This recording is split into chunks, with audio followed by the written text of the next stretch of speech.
Voici l'histoire de Jean-Paul et Véronique, une histoire hors du commun et a priori improbable.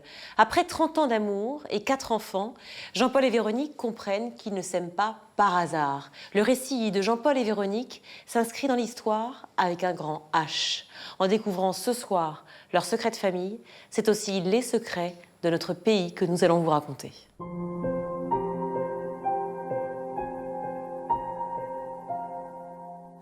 Je lui ai demandé, je lui ai dit, mais est-ce que le 22 novembre 1943, ça vous rappelle quelque chose? Et j'entends cette personne qui répond, 22 novembre 1943, non, absolument rien. Et puis il y a un blanc. Et elle me dit, si, attendez. Je me souviens plus de ces termes. Et là, elle me dit, mais bien sûr. Et là, tout de suite, elle me dit, ça fait 47 ans que je vous attends.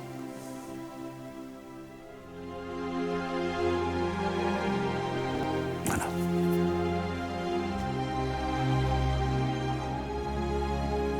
Jean-Paul et Véronique résident dans l'ouest de la France. Ils sont mariés depuis près de 40 ans et ont fondé une famille où s'épanouissent 4 enfants.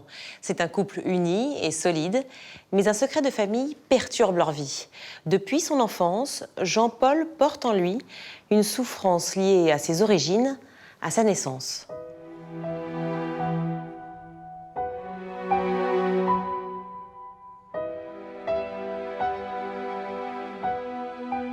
Je suis né à Savenay en 1943, 22 novembre 1943, à quelques kilomètres de la base sous-marine de Saint-Nazaire, qui était quand même bombardée régulièrement par les Anglais et les Américains.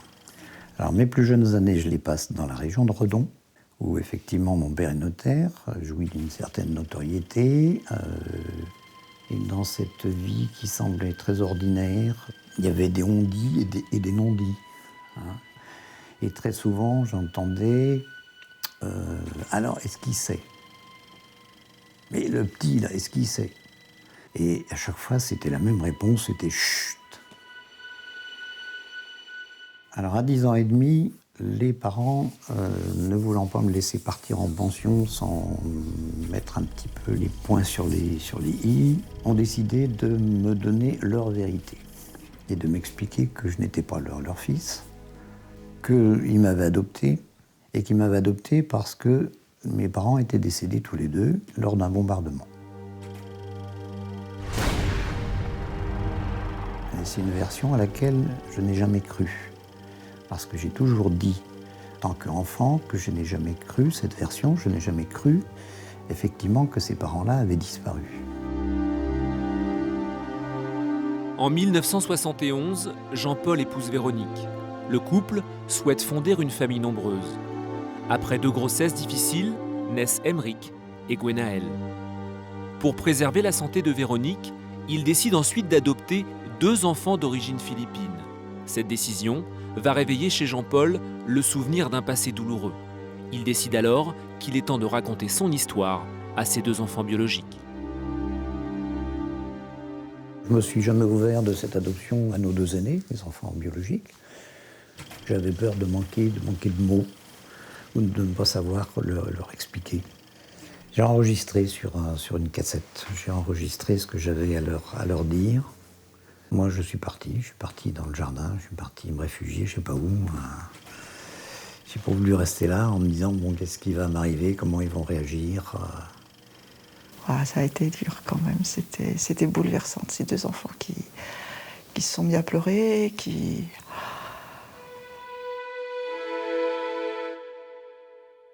Quand on a écouté ça, c'était un petit peu un monde qui s'écroulait, hein, parce que c'était plus notre grand-père, notre grand-mère, c'était plus les vrais, et on a eu l'impression, moi l'impression d'un grand vide, il me manquait quelque chose, quoi. Puis Gwenaël de dire « Oh, j'aurais préféré pas le savoir », puis Emeric qui est parti en courant et qui est allé se blottir dans tes bras quand même.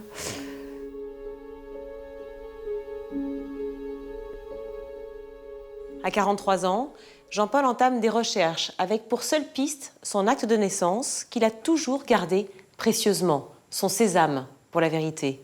Un document où figure le nom de sa mère, Simone Bégaud.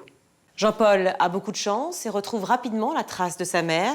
Il le sentait, il avait raison. Ses vrais parents ne sont pas morts dans un bombardement.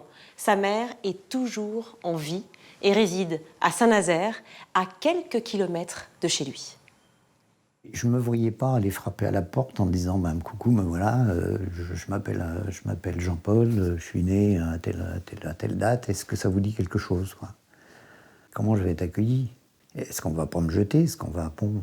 Et j'ai appelé une première fois, ça a sonné, je n'ai pas attendu que ça décroche et j'ai raccroché. Je suis sorti, j'ai fait quelques pas sur le front de mer à Saint-Nazaire, et puis je suis revenu, et puis là j'ai rappelé une deuxième fois. Donc la deuxième fois, j'ai quelqu'un qui a décroché, et j'ai demandé à cette personne, cette femme au bout du fil, je lui ai dit, mais est-ce que le 22 novembre 1943, ça vous rappelle quelque chose? Et j'entends cette personne qui répond, le 22 novembre 1943, non, absolument rien. Et puis il y a un blanc. Et elle me dit, si, attendez. Je ne me souviens plus de ces termes. Elle a dû me demander comment je m'appelais ou quelque chose. Et là, elle me dit, mais bien sûr. Et là, tout de suite, elle me dit, ça fait 47 ans que je vous attends.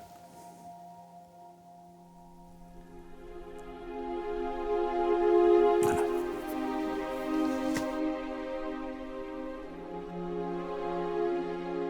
Et tout de suite, elle m'a dit, de toute façon, je vous ai perdu, je ne vous ai jamais abandonné. On vous a enlevé à moi parce que votre père était allemand.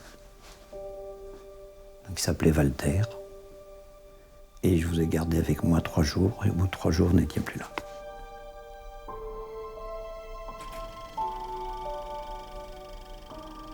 Le fait qu'il soit allemand, moi, j'ai pas du tout pensé à une période troublée, l'occupant, etc. Il était allemand, Ben, je suis très content qu'il soit allemand.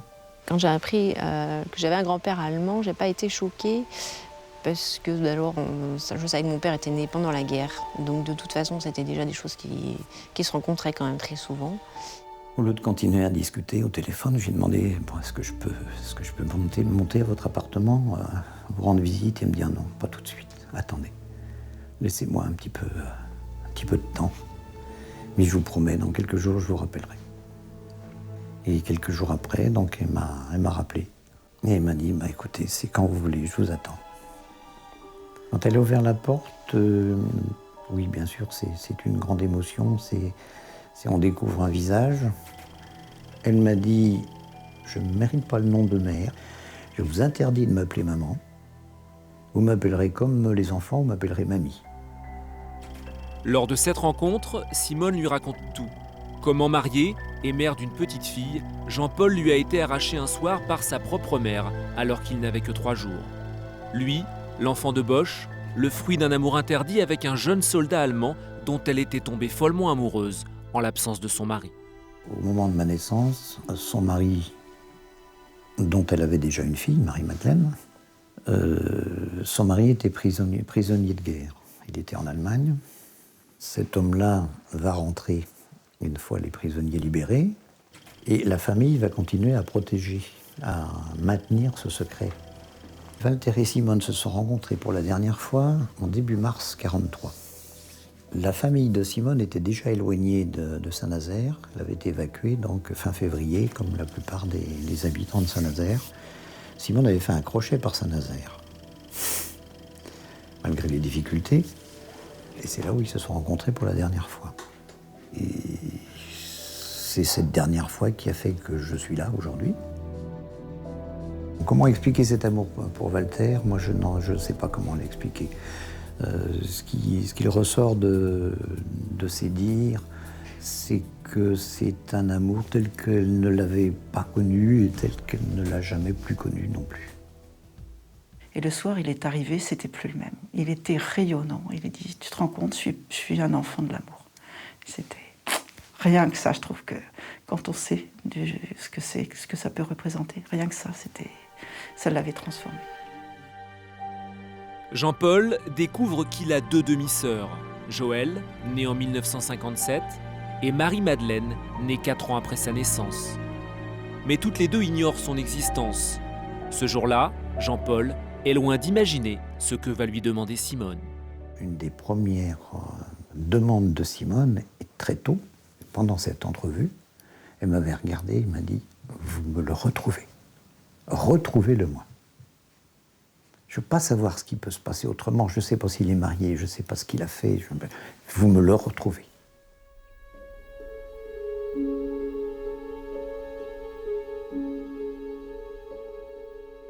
Vous me le retrouvez. Ce sont les mots qu'a dit la mère de Jean-Paul.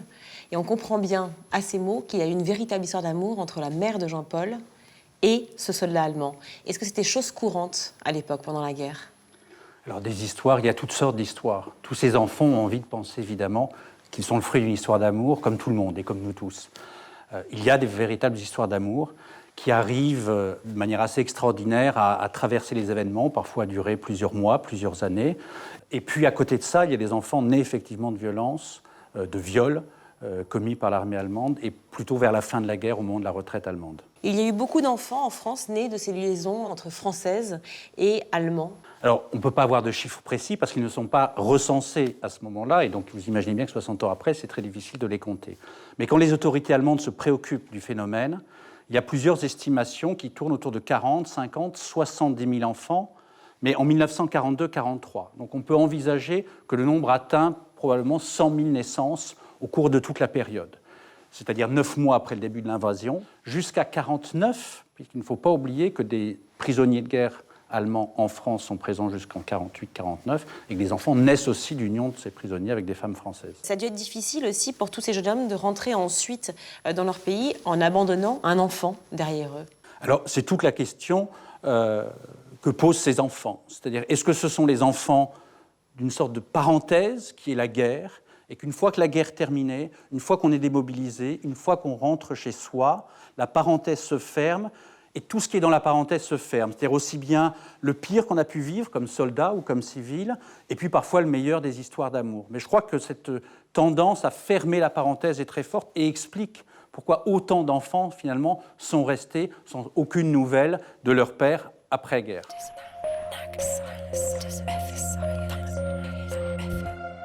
En retrouvant sa mère biologique, Jean-Paul découvre qu'il est le fruit d'un amour interdit. Son père, Walter, était soldat allemand à Saint-Nazaire pendant la Seconde Guerre mondiale. Simone, qui vient de retrouver son fils, veut maintenant retrouver vite, très vite, cet homme, ce soldat allemand.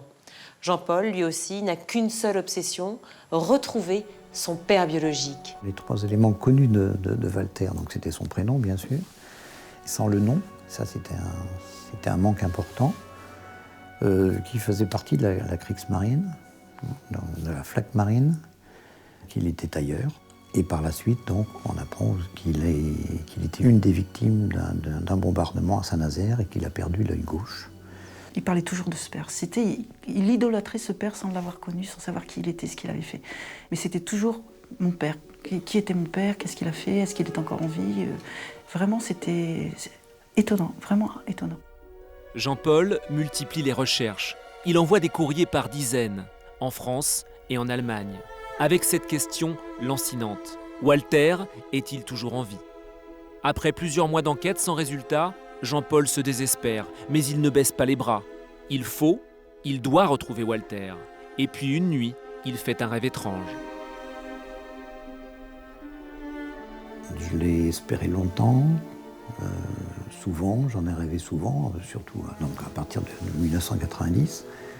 Et le jour où j'ai appris par courrier qu'il était décédé, j'avais rêvé la nuit même qu'il arrivait à la porte de notre maison. Et le lendemain matin, j'ai pris le courrier. Et là, on m'annonçait qu'il était décédé en 1978. Ça a été terrible. C'était presque un anéantissement. C'était tout qui s'écroulait. Ça, pour pleurer, j'ai pleuré ce jour-là. C'est les deux aînés qui sont venus me chercher dans la chambre, là.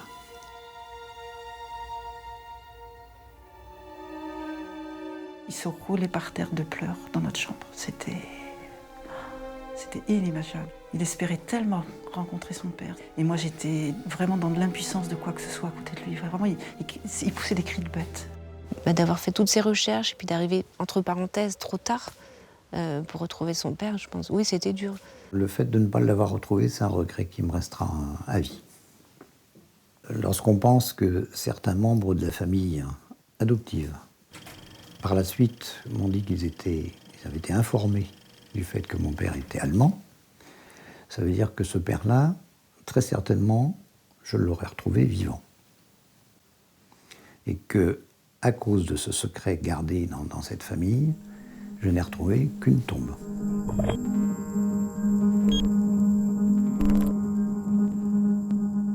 Donc j'ai retransmis l'information à Simone, ma mère biologique. Ça l'a bouleversée, quoi. Je crois que ça lui a fait le même effet que moi quelques jours auparavant. Jean-Paul ne connaîtra donc jamais son père. Le mensonge de ses parents adoptifs, le secret de famille qui a entouré sa naissance pendant tant d'années l'ont empêché de découvrir la vérité. Anéanti par le chagrin, Jean-Paul met un terme à ses recherches. Face au désespoir de son mari, Véronique le pousse à reprendre ses investigations. Puis un jour, je lui dis, mais si ça se trouve, tu as quand même des frères et sœurs, sa femme est peut-être encore en vie, tu pourrais peut-être avoir des éléments, savoir qui il était, comment il a vécu, quel a été ses souvenirs de guerre, enfin tout ça. Alors qu'il ne connaissait pas l'allemand, avec un dictionnaire et une grammaire, il a écrit une longue lettre à la veuve de son père, et ça, je ne l'ai pas su, je n'ai pas su qu'il l'avait fait. Alors que moi, j'aurais pu écrire en allemand. Ça a vraiment été son truc. La femme à qui est adressé ce courrier s'appelle Anna Ose. Elle a 73 ans, elle habite Fulda, une petite ville située au centre de l'Allemagne. Anna a partagé la vie de Walter, le père biologique de Jean-Paul, pendant 30 ans. Dans cette lettre, et par respect pour Anna qu'il ne connaît pas, Jean-Paul utilise un stratagème. Il va mentir sur sa véritable identité. Je leur ai expliqué que je faisais partie d'une famille qui avait été aidée par un soldat allemand. On savait que cette personne était décédée, mais qu'on aurait été content, on aurait été heureux de faire leur connaissance, de faire la connaissance de sa famille.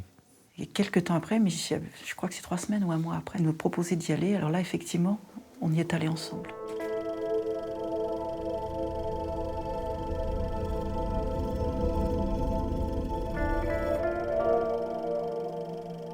Donc le 2 mai 93, nous arrivons devant le 24 de la rue du Docteur Dietz, où nous trouvons d'abord une petite grand-mère. Et c'est là où on s'est aperçu qu'on était tombé directement sur Anna Ose, la veuve de Walter. On commence, on s'assoit, commence à discuter, et tout d'un coup, Bénédicte, donc notre interprète, me regarde et me dit « Madame Ose vient de te demander si tu étais le fils de son mari défunt. » Eh ben, je n'ai pas pu lui répondre autre chose que oui. Ouais. Je vois Anna qui se lève, vraiment, qui ouvre grand les bras, qui tend les bras à Jean-Paul, qui le prend dans ses bras, en disant « Je suis tellement heureuse d'avoir un 5e enfant. » C'est l'amour à l'état pur, c'est un accueil inconditionnel, Anna avait dit à ses enfants quelques jours avant, voilà, ce que m'a dit Walter, votre père, avant que nous soyons mariés, il avait dit qu'il avait peut-être eu un enfant en France.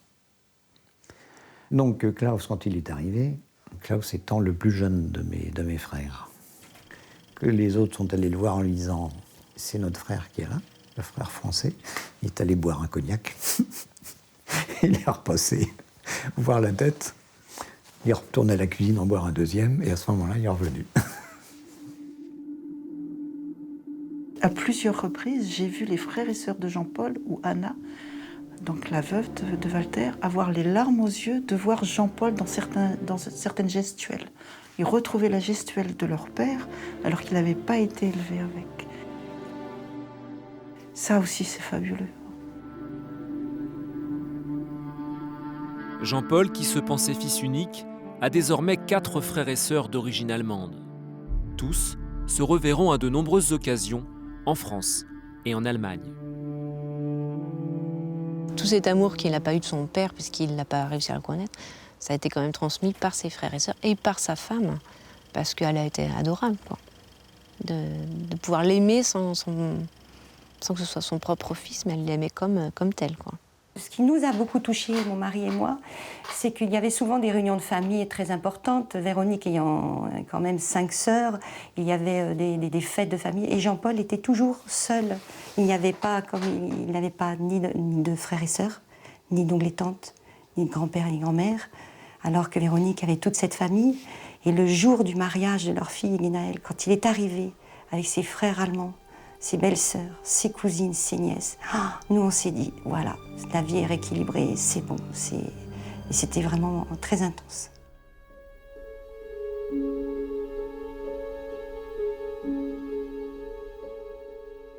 Les retrouvailles entre Jean-Paul et sa famille allemande sont exceptionnelles, magiques. Mais l'histoire ne s'arrête pas là. Ces retrouvailles vont provoquer une onde de choc totalement inattendue.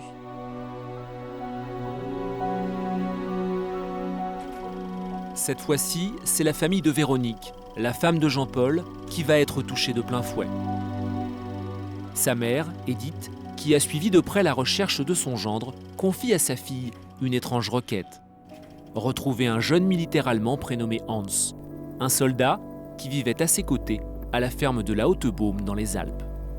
Quelque temps après, par une de mes sœurs, j'apprends que maman serait très intéressée par le fait que l'on retrouve Hans, donc le prisonnier allemand qui était dans les Hautes-Alpes entre octobre 46 et avril 48.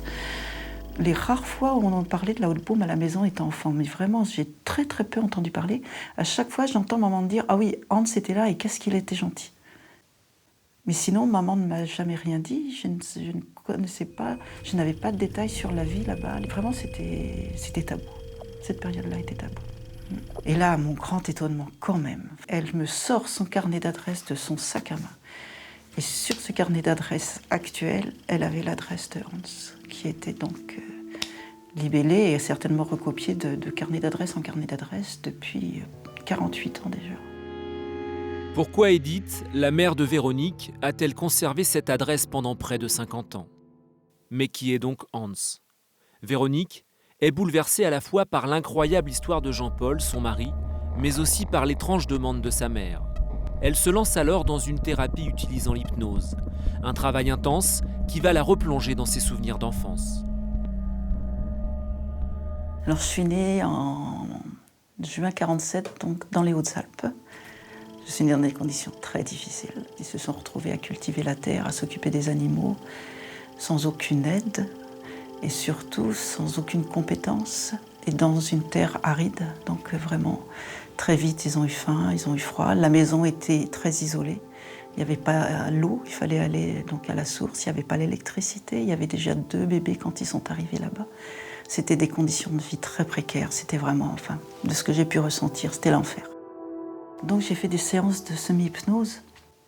Donc la semi-hypnose, c'est qu'en fait on voit les images. Donc on vit vraiment ce qui remonte à la mémoire. Et là ça a été dramatique. Une des images les plus violentes et les plus fortes et qui m'a suivie pendant très très longtemps. Donc papa, il m'a tournée comme ça et il m'a jetée dans le lit. Et le bruit de ma tête tapant contre les barreaux, ça a été un bruit assourdissant que j'ai eu dans la tête pendant longtemps après. J'étais pire qu'une marionnette, quoi. J'étais rien, quoi. On me fait passer un animal, quoi.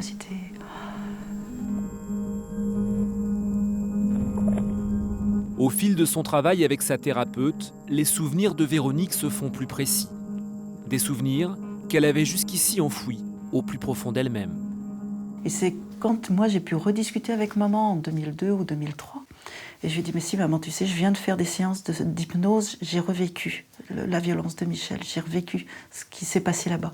Et c'est à ce moment-là qu'elle s'est écroulée, elle m'a dit, c'est la première fois que je peux en parler. Et elle a pleuré. Et oui, Michel me tapait, Michel était violent, c'était très dur. Vraiment, c'était des conditions de vie, c'était vraiment l'enfer. Et quand on est rentré des Hautes-Alpes, je n'avais qu'une idée, c'était de me séparer de lui, mais c'était pas possible, quoi. Pourquoi les parents de Véronique la rejettent-ils avec une telle brutalité? Tant de questions hantent Véronique, jusqu'au jour où, lors d'une nouvelle séance avec sa thérapeute, elle met le doigt sur une question cruciale, les circonstances de sa naissance. Elle me dit, bon, si on parlait de ta naissance, je dis, pas effectivement, les éléments que j'ai, c'est que je pesais pas 1,5 kg et je ne faisais pas 40 cm. J'étais une toute petite puce, je suis arrivée par le siège. Alors là, elle m'a dit, mais tu es certaine d'être arrivée à terme? Tes poids et taille font quand même penser que tu pourrais être un enfant prématuré quand même. Et de me dire, mais ça se fait, il arrive que des mamans accouchent prématurément pour cacher la paternité. Et ça a été une déflagration pour moi. Les paroles de la thérapeute sont un véritable choc pour Véronique. Elle se souvient alors d'une étrange histoire qui entoure les circonstances de sa naissance. Maman avait dit donc, à papa que je devais naître fin mai. Il se trouve que le 6 juin, je n'étais toujours pas là. Inquiet, Michel est allé à travers la montagne chercher la sage-femme qui habitait à 1 heure de route. Donc, il arrive avec la sage-femme. La sage-femme ausculte maman qui lui dit « Mais madame, c'est pas pour maintenant, il y en a encore pour de nombreuses semaines. » Donc, papa reconduit la sage-femme chez elle. Pendant son absence, pour cacher l'origine de sa grossesse, Edith tente de mettre fin à ses jours. Elle avale de la morora, un poison mortel. C'est quand il revient qu'il retrouve maman qui était entre la vie et la mort. Et là, le fait de cacher la paternité, la morora et tout, je dis « Ah non, ça c'est effectivement, Michel n'est pas mon père, c'est pas possible. » Véronique en est certaine. Si sa mère a voulu mettre fin à ses jours en avalant du poison, c'est qu'elle souhaitait cacher un secret. Un mystère lié à sa naissance, à l'identité de son père. Quand Véronique m'a confié ses premiers doutes de paternité, je peux vous dire que j'ai d'abord sursauté très fortement. Parce que c'était quelque chose qui pour moi était impensable. Une personne comme Edith qui était la valeur morale personnifiée, que cette personne ait pu un jour avoir une aventure quelconque avec quelqu'un d'autre.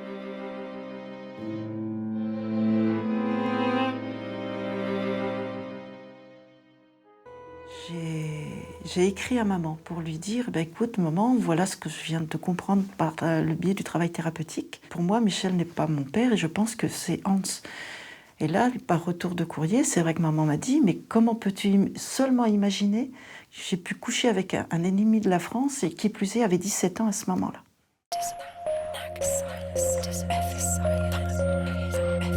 Edith nie violemment avoir eu une histoire d'amour avec Hans. Elle se braque et ne parle plus à sa fille pendant plusieurs mois. Mais Véronique le sent, elle le sait. Sa mère lui cache quelque chose. Elle doit retrouver Hans pour comprendre. Tout comme Jean-Paul, son enquête va porter ses fruits.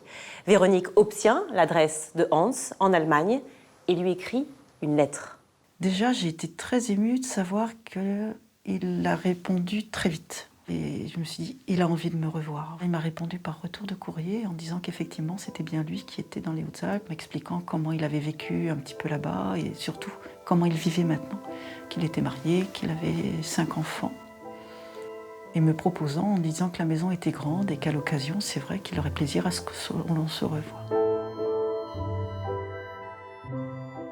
Il ne parle pas de paternité, il parlait de la relation avec les parents, il parlait de comment ça s'est passé.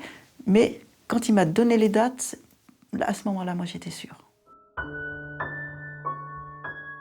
Hans est arrivé chez les parents, dans la ferme des parents, donc le début octobre 46, et il est reparti fin avril 48. Donc je dis bien sûr, effectivement, il fallait que je sois née avant telle date pour cacher la paternité. Si j'étais née un petit peu après, c'est vrai qu'on pouvait faire le lien avec l'arrivée de Hans.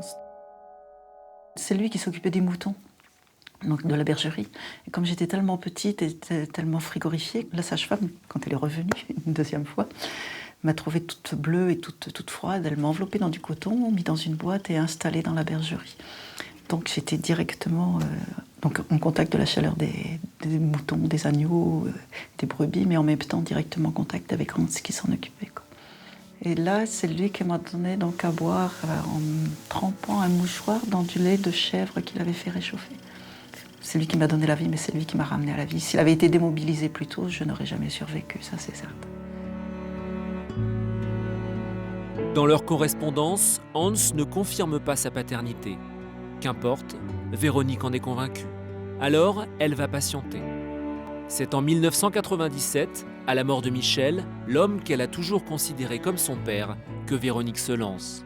Accompagnée de son mari, Jean-Paul, elle se rend en Allemagne pour découvrir celui qu'elle pense être son père biologique.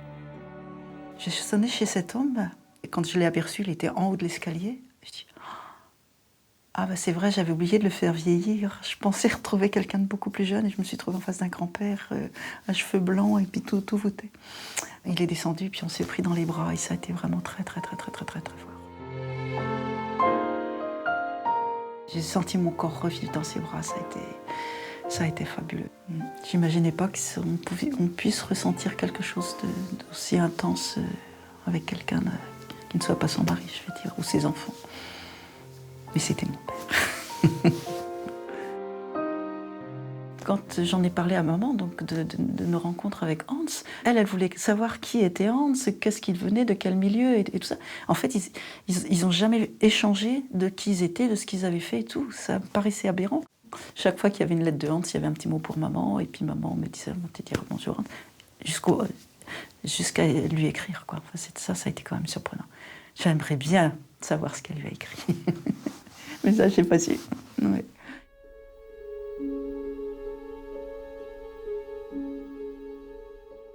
Même si les non-dits persistent entre Hans et Véronique, l'émotion entre eux est palpable. Véronique ne peut pas officiellement se présenter comme la fille de Hans, mais elle est accueillie avec chaleur au sein de sa grande famille allemande. J'ai eu l'occasion de rencontrer tous mes frères et sœurs allemands, sauf la plus jeune qui était absente, qui habite beaucoup plus loin et qui n'a jamais été là quand j'étais. Et c'est vrai que j'ai eu des échanges vraiment, je dirais, chaleureux avec chacun d'eux, parce qu'il y a un frère et il y a 4 sœurs en tout. Et c'est vrai que je me mordais la langue pour leur dire écoutez, je suis un peu votre sœur quand même. Mais bon, je respectais quand même le désir de Hans de ne pas en parler. C'est quelque chose qui est très lourd, je dirais, qui pèse des tonnes, qui détruit, qui moi m'a détruit intérieurement. Si à l'extérieur je donnais l'impression d'une fille qui était épanouie et ouverte, j'étais brisée de l'intérieur, j'avais énormément de chagrin, j'ai mis du temps à le réaliser. Et une solitude énorme.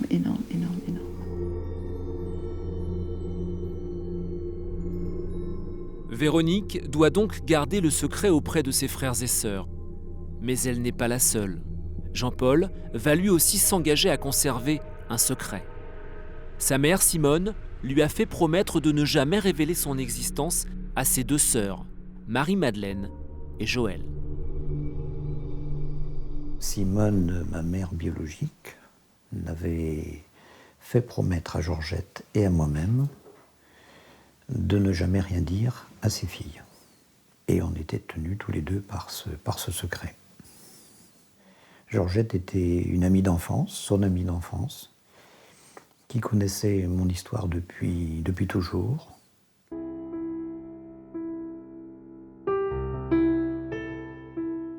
Je suis allé chaque fête de la Toussaint, un peu plus tôt que tout le monde, déposer un vase de fleurs sur sa tombe. Donc c'est vrai que la première fois, et puis même l'année suivante, les 2 sœurs avaient demandé à Georgette, qui les accompagnait très souvent, il dit mais comment ça se fait? Tiens Georgette, c'est toi qui as fait mettre des fleurs sur la tombe de maman? Ah non, pas du tout. Et Georgette ne disait rien d'autre. Joëlle est devenue extrêmement insistante, à tel point que la dernière année, donc en 2006, Georgette a fini par craquer. Parce que Georgette, depuis quelque temps, me disait toujours « Bon, écoutez Jean-Paul, c'est pas possible. Moi, je me fais vieille, je commence à être un petit peu malade. Moi, je veux pas mourir avec ce secret-là. Je veux m'en débarrasser. » Et puis Georgette a dit simplement « Joëlle, c'est le fils de Simone, c'est votre frère à vous 2, qui vient mettre des fleurs tous les ans. » Surprise. Là maintenant, elles savent. Elles savent et à chaque fois, Marie-Madeleine surtout, elle dit mais pourquoi? Mais pourquoi elle nous a jamais rien dit? Ça aurait été tellement simple de s'exprimer, de nous dire ce qu'il en était. On aurait compris quand même ses filles. On était ses filles tout de même.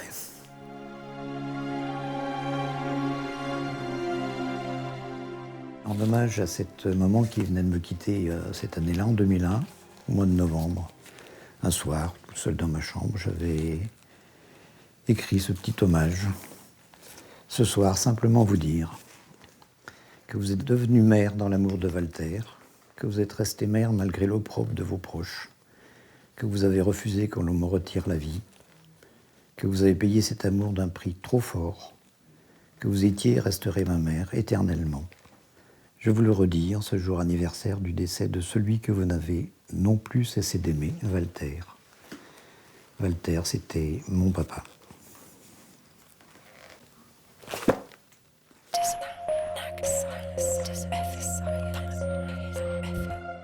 Ce qui est sidérant dans votre histoire, à tous les deux, c'est que vous et Jean-Paul avez connu des débuts identiques, des débuts de vie identiques. Ça a dû être incroyable pour vous de découvrir ça après 30 ans de vie commune. Moi, je pense que de toute façon, intérieurement, on savait l'un et l'autre qu'on avait cette identité commune. Enfin, je pense que dans notre façon de penser, d'aborder les choses et tout, je pense que moi, ce qui m'a beaucoup interpellée quand j'ai rencontré Jean-Paul, c'était le fait qu'il était adopté, donc il y avait une blessure de paternité. Et je pense qu'elle faisait écho à ma propre histoire, mais d'une façon inconsciente. Oui. Et c'est vrai que quand Jean-Paul a su, quand il a retrouvé sa maman, et que le soir il m'a dit, ben voilà, j'ai retrouvé maman, j'ai appris que j'étais fils d'Allemand, je lui ai dit, mais hey, moi je suis peut-être la fille de Hans, j'étais la seule blonde quand j'étais petite. Donc déjà, je pense que ça... La question a amené une autre question. Finalement, le secret de Jean-Paul vous a amené vers votre propre secret. Ben, disons que ça a certainement réveillé des choses, ça c'est sûr. Oui. Finalement, votre rencontre à tous les deux n'était pas un hasard. Je pense pas, non. Certainement pas. En 1993, vous retrouvez Anna, la femme de Walter, et en 1995, 2 ans plus tard, elle vous propose de vous adopter. Était-ce nécessaire pour vous? Oui, bien sûr, parce que c'est l'aboutissement de cette recherche, de cette découverte aussi de la famille. À partir du moment où je retrouve une famille, je retrouve un père, même si je n'ai retrouvé que sa tombe, il me paraissait normal, même primordial, que je puisse retrouver le nom de celui qui m'avait engendré. Quand votre mère a su, Véronique, que vous étiez en contact avec Hans, votre père biologique, a-t-elle fini par vous avouer que Hans était ce père? Si au début ça a été difficile entre nous, surtout tout le temps où Michel, son mari, était en vie. Donc, Elle a nié. elle a complètement nié. Elle a même coupé les ponts, parce qu'elle avait très peur que Michel la prenne. Mais après, petit à petit, on a recréé des liens. Non seulement elle était contente d'avoir du courrier de Hans, d'avoir des photos. Le jour où je lui ai demandé pardon, parce que j'ai su qu'en arrivant, j'avais quand même perturbé sa vie et que je l'avais même empoisonnée d'une autre façon. Là, elle était tellement stomaquée que je lui demande pardon, que j'ai senti que là, elle avait toute sa carapace tombée. Elle s'est mise à pleurer. Elle a reconnu que la vie à la Haute-Baume, c'était vraiment quelque chose de très dur et qu'elle avait effectivement, avec l'amour que lui portait Hans, c'était vraiment son soleil et c'est ce qui lui a permis de tenir le temps où ils sont restés là-bas. Alors, votre père donc, ne vous a jamais reconnu, encore aujourd'hui. Est-ce que ça reste un manque pour vous? Il me reconnaîtrait, ça serait effectivement la dernière pierre qui se poserait sur l'édifice, ça poserait les choses définitivement. Je ne suis pas dans cette attente-là, mais c'est vrai que si ça se produisait, j'en serais très contente. Est-ce que le fait d'avoir eu ces révélations, l'un comme l'autre, sur chacun de vos secrets, cela vous a apaisé? Moi, complètement. Ah oui, ça, complètement, oui. Et pour vous, Jean-Paul, vous vous sentez apaisé maintenant? Oui, apaisé, mais avec un grand manque. Celui de ne pas avoir connu Walter? Walter, c'est d'autant un manque et je ne peux pas m'empêcher d'avoir une espèce un sentiment un petit peu acerbe contre tous les gens qui ont su. J'aurais pu connaître ce père-là.